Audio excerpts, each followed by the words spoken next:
Por eso conversamos hoy con Lara Andrés. Ella es licenciada en Comunicación Social, especializada en género e integrante del Observatorio de las Violencias de Género, ahora que sí nos ven. Va a empezar la entrevista un poco cortada porque, bueno, ya les pedimos disculpas por los problemas técnicos que hemos tenido, pero la verdad que fue súper interesante escucharla y esto nos contaba.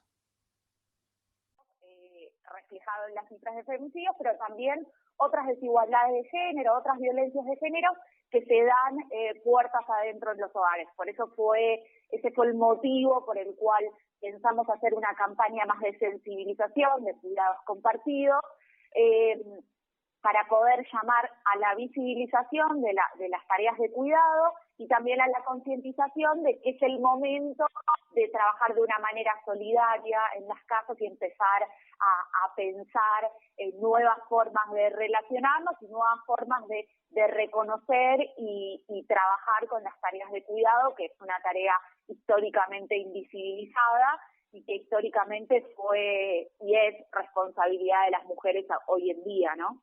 Es un mandato que tenemos que cumplir si tenemos personas a cargo y si no las tenemos también en la convivencia tal vez con alguna pareja que somos las mujeres que nos encargamos de las tareas de limpieza, la cocina, bueno, y tratamos de hacerlo de una manera ilustrativa para que pueda llegar principalmente este mensaje de concientización, ¿no? A veces uno trabaja mucho con cifras y a veces hay que apelar tal vez a un mensaje más de sensibilizar a la sociedad respecto a alguna desigualdad y en este caso con las tareas de cuidado.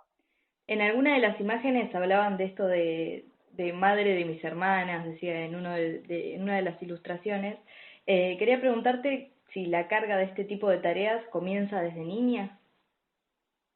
Claro, bueno, nosotros lo que tratamos de hacer fue buscar, para el armado de esta campaña, apelamos también a nuestras seguidoras en las redes sociales para que nos cuenten cómo viven las tareas de cuidado. Y ahí descubrimos testimonios como el que vos recién mencionás, donde cuentan que ya desde muy niñas una va naturalizando el mandato de que es responsabilidad de las mujeres hacerse cargo de las tareas de cuidado.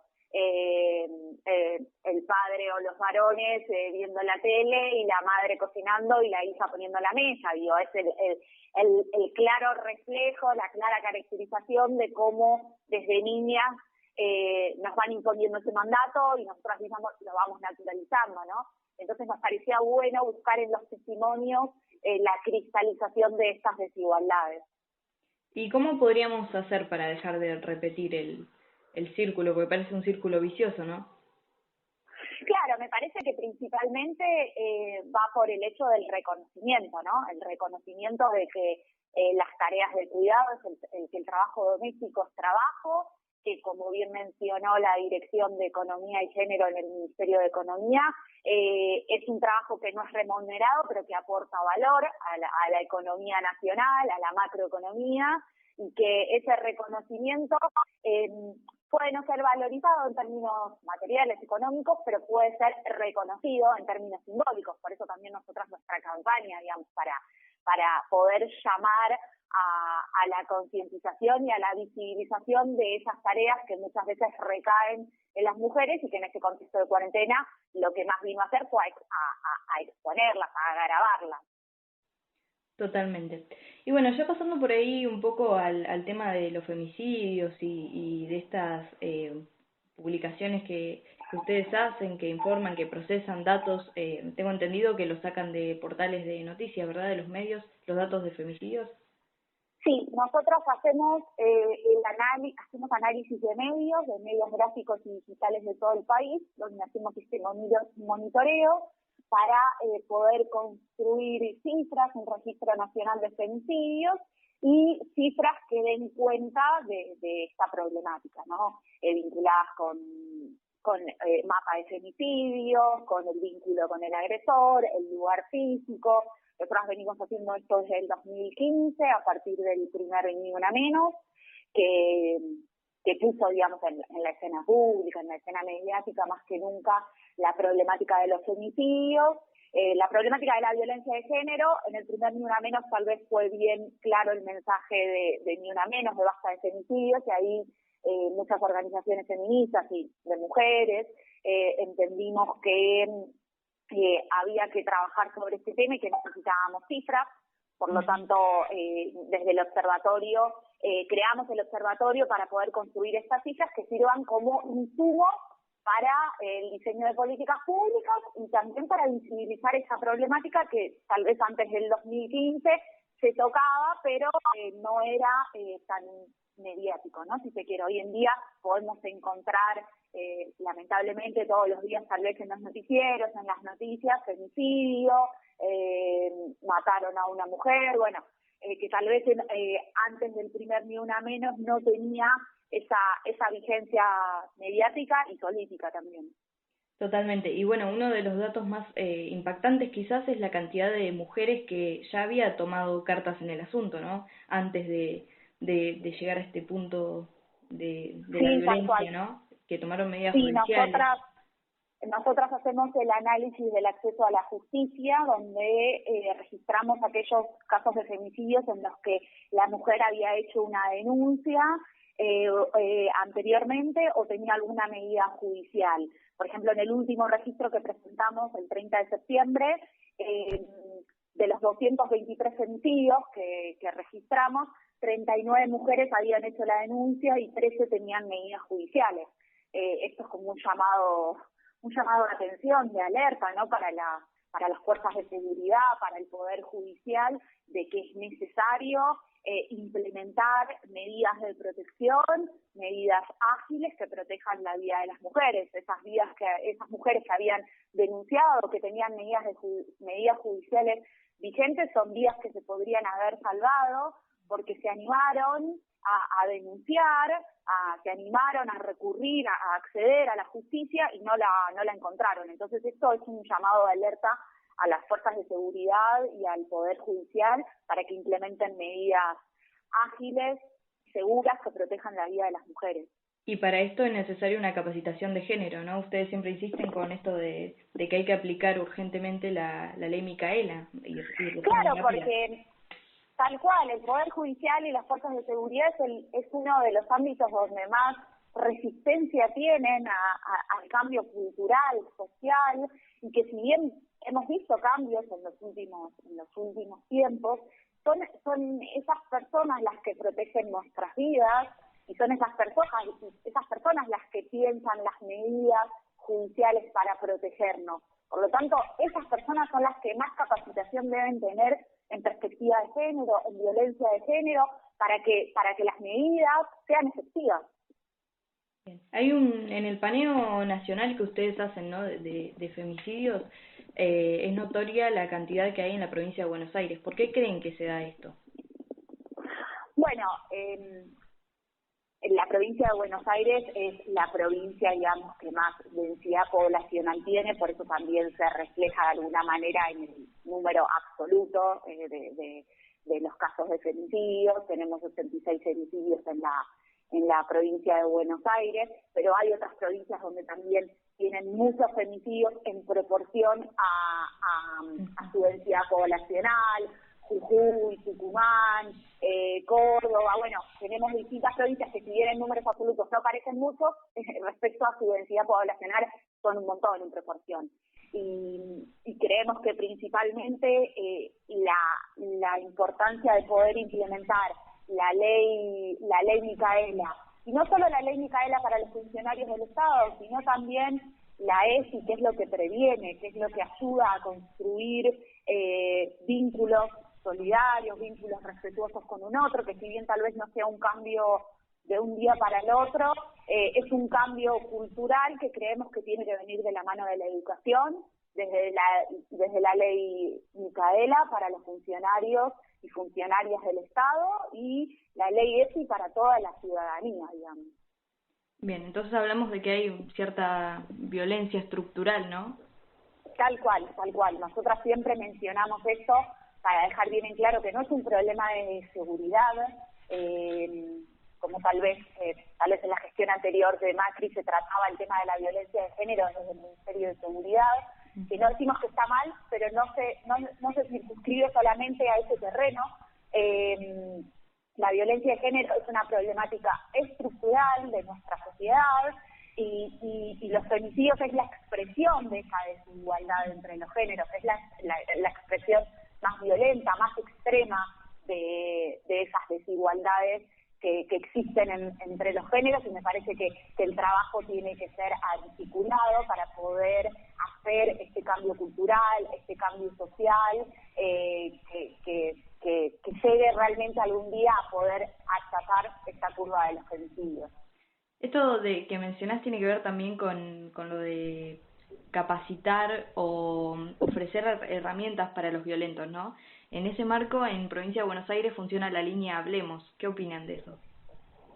Sí, nos parece que a priori es una buena herramienta, ¿no? Tal vez empezar a trabajar en la prevención, no solo en la protección, en los casos de emergencia y de urgencia que son necesarios, sin duda, es lo que veníamos mencionando recién, sino también poder trabajar en la prevención. Y para trabajar en la prevención es necesario incluir a las masculinidades, todo el programa de nuevas masculinidades, una línea que tal vez pueda acercar a los hombres agresores, para poder hacer un cambio, una concientización acerca de la problemática. Hemos tenido la oportunidad desde el programa de radio que tenemos en el observatorio, que se llama Modo Glitter, de entrevistar a Estela Díaz para que nos cuente, fue los primeros días del lanzamiento de la línea. Les invito a que si quieren puedan escuchar la columna en YouTube. Está muy bueno porque trabaja este tema de trabajar en la prevención desde ESI, pero también trabajar la prevención en las nuevas masculinidades en toda la ciudadanía, esto que decíamos siempre, esto que decía recién, o sea, trabajar en la gente adulta también, y es muy necesario esto, es una herramienta muy necesaria la de la prevención. Sí, además que luego afecta en la crianza, ¿no?, de las personas adultas y sus hijos. Tal cual. Por eso en ese sentido nos parece súper interesante no solo esta herramienta, sino este nuevo eje que está trabajando el Ministerio de la Provincia en conjunto con el Ministerio de Mujeres, Géneros y Diversidad a nivel nacional, el de nuevas masculinidades. Bien. ¿Y dónde ocurren, Lara, la mayoría de los femicidios? Porque hay distintos lugares que ustedes enumeran. Sí, nosotras hacemos un registro acerca del lugar físico de los femicidios. Al principio del aislamiento social preventivo y obligatorio, nosotras entendimos que había que hacer un registro particular acerca de los femicidios ocurridos en cuarentena, porque hace tiempo que venimos alertando que el lugar más riesgoso para la mujer es su propia casa, es su propio hogar, es su vivienda.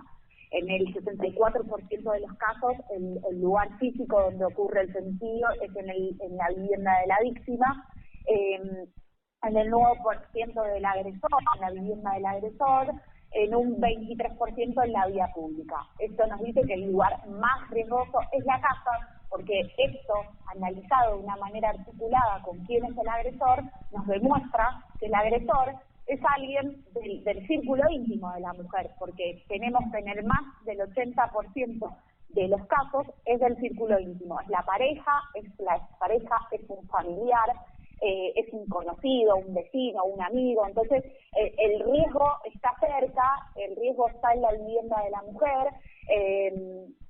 Por eso es necesaria las medidas de protección, y por eso necesitábamos dejar bien en claro en este contexto de que la mujer no tiene la obligación de convivir con el agresor en este contexto de cuarentena. Tal vez está todo un poco más flexible hoy en día y se puede salir, pero hace unos meses, cuando era un poco más estricta las medidas de aislamiento, dejábamos bien en claro este mensaje de que la mujer puede salir de ese hogar, que está exceptuada en los permisos para transitar, porque muchas veces el agresor está en la misma vivienda que la mujer. Bien.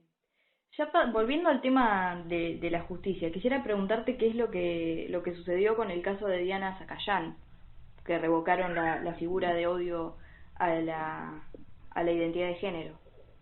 Sí, nosotros lo que leímos al caso y lo que denunciamos fue que son necesarias las condenas justas, por llamarlas de una manera, pero también es necesaria que la condena se encuentre reflejada, cristalizada con las categorías correctas, porque es necesario visibilizar la problemática estructural de la violencia de género, y para eso es necesario utilizar las categorías que contempla la ley, que es el femicidio, que es el travesticidio. En este caso estamos reclamando que se vuelva a contemplar para la condena el caso de que fue un homicidio en un contexto de odio hacia el género que está dentro del Código Penal argentino. Entonces, esto es principalmente una cuestión de poder obtener medidas judiciales justas y que visibilicen la problemática para que, no solo para que la visibilización conste también de la concientización, ¿no? A Diana Zacayán no la mató un loquito, ¿no? La mató una persona que discriminaba a partir del género y que a razón de eso decidió matarla. Entonces esto nos parece importante. Claro, hay que desarmar esa idea de que una persona que hace que comete este tipo de actos es una enferma. En realidad está todo sobre una construcción, ¿verdad? Tal cual, es el producto esperable de una sociedad patriarcal, ¿no? Que educa a algunas personas a dominar los cuerpos de otras personas. No es ningún loquito, no es ningún enfermo, ni nada por el estilo, no hay que patologizarlo, sino que hay que entenderlo en contexto y hay que entenderlo que es el producto de una sociedad desigual, en términos estructurales, en términos culturales. Entonces, por eso mencionamos, la condena de perpetua es una condena que está buena, pero tiene que encontrarse reflejada también en la categoría para definir ese caso, porque eso deja huella, llamar travesticidio a un caso que lo es, ¿no? Entonces, nos parece importante poder utilizar las representaciones correctas. Bien, lo que no termino de entender es por qué se revocó esa carátula, digamos. Yo, por lo que leí, muy por arriba, lo que entendí fue que lo que mencionaban era que no encontraban antecedentes como para definir que el agresor estaba en un contexto de violencia de género, digamos, ¿no? De odio hacia el género. Lo que aparte da marcha atrás, porque en un comienzo sí se había contemplado este atenuante, digamos, ¿no? Porque es eso, el atenuante es contemplar que frente a una condición de violencia se agrava porque estás violentando a una parte de nuestra sociedad que se encuentra discriminada, que se encuentra marginal, que es el colectivo travesti trans en nuestro país. Donde es una clara expresión de odio, ¿no? El asesinato, el travesticidio de Diana Zacayán, como de muchas compañeras y compañeros travesti trans que son asesinadas en nuestro país. Sí, asesinadas y que también sufren violencia constantemente. Tal cual. Que como venimos nosotras mencionando con el femicidio, que es también con el travesticidio y con el transfemicidio, es la expresión extrema de una cadena de desigualdades, de una cadena de discriminaciones que viven las mujeres y las personas LGBTIQ+ en nuestro país. Bien. Ya por último, Lara, quería preguntarte qué resultados les arrojó la encuesta ahora que nos escuchan, que la realizaron a una escuela en Cava. Sí, nosotros hicimos esta encuesta con el objetivo de poder analizar un poco la situación en la que transitan. El objetivo inicial fue ver cómo transitan la ESI en los colegios en la ciudad de Buenos Aires. Lo que pasó es que cuando a medida que fuimos armando la encuesta nos fuimos dando cuenta que era importante también ver no solo la implementación de ESI, sino también ver qué situaciones viven, ¿no? Los alumnos en los colegios y de qué manera se implementa la ESI en términos también de los docentes, de los docentes. Entonces, en ese sentido, uno de los resultados fue que en el 81% los estudiantes sufrieron una situación de incomodidad o de violencia dentro del ámbito del ámbito escolar, ¿no? Entonces, más allá de que se implemente eso y si los alumnos viven situaciones de violencia, hay que trabajar ahí, a ver si los colegios tienen o no protocolos contra la violencia de género dentro del ámbito escolar. El objetivo de poder analizar la implementación de ESI, pero también poder ver cuál es la trayectoria escolar respecto a las violencias. Y nuestro mensaje finalmente, cuando presentamos los resultados, fue por una trayectoria libre de violencias, porque vemos que, por ejemplo, en el 38% de los casos, los estudiantes sufrieron una situación de acoso en la escuela, y que en el 58% de los casos el agresor siguió acosando o demostró hostilidad y más violencia a esos alumnos acosados. Entonces es importante trabajar la implementación de ESI, pero también trabajar con los docentes para evitar situaciones de abuso y de violencia dentro de las escuelas, ¿no? Bien, sí, además para que sepan detectar cuando alguien del entorno está realizando este tipo de... Claro, tal cual, que exista tal vez algún comité o un protocolo para poder hacerle frente a estos casos. En el 60% de los casos que sufrieron acoso, los estudiantes no denunciaron el hecho. Esto demuestra una falta de las instituciones de que no tienen un lugar a donde los alumnos se sientan en confianza para poder recurrir y buscar contención y buscar una respuesta frente a lo que les pasó. Totalmente. Bien. ¿Y piensan hacer más encuestas de este tipo? ¿En qué están trabajando, Lara? Nosotros actualmente ahora estamos trabajando, vamos a tener un encuentro virtual con algunas personas que nos ofrecieron sumarse al espacio, así que estamos pensando nuevos proyectos para lo que se viene, digamos, para fin de año, poder ampliar nuestras capacidades en términos del registro, poder empezar a contemplar nuevas variables de análisis acerca de los femicidios, como también principalmente lo que nosotros también queremos trabajar es en las campañas de concientización, como vos decías, las de trabajos cuidados. También trabajamos en una campaña de No Estás Sola para poder difundir las herramientas para que las mujeres que atraviesen situación de violencia en este contexto de cuarentena y que estén conviviendo con su agresor sepan a dónde recurrir, o que sepan de qué manera poder salir de la situación de riesgo. Así que nosotros vamos a estar trabajando principalmente en estos ejes de sensibilización, campañas de comunicación, y seguramente para el año que viene tengamos alguna encuesta más. Bien, Lara, te agradezco mucho este contacto y la verdad que les felicito, no sé cómo está compuesto el equipo del observatorio. Y nosotros somos aproximadamente 10 compañeras por ahora. Esperamos que se sumen más. Bien, entonces la felicito y la verdad que les agradezco personalmente por el laburo que hacen. Es espectacular tener una fuente así de confiable y que visibilice todas estas situaciones, ¿sí? Muchas gracias por el contacto, te mando un abrazo grande. Bueno, muchas gracias a ustedes, y cualquier cosa tienen mi contacto, y si no pueden contactarse con nosotros a través de las redes sociales, Observatorio Ahora que sí nos ven. Lara Andrés, del Observatorio Ahora que sí nos ven.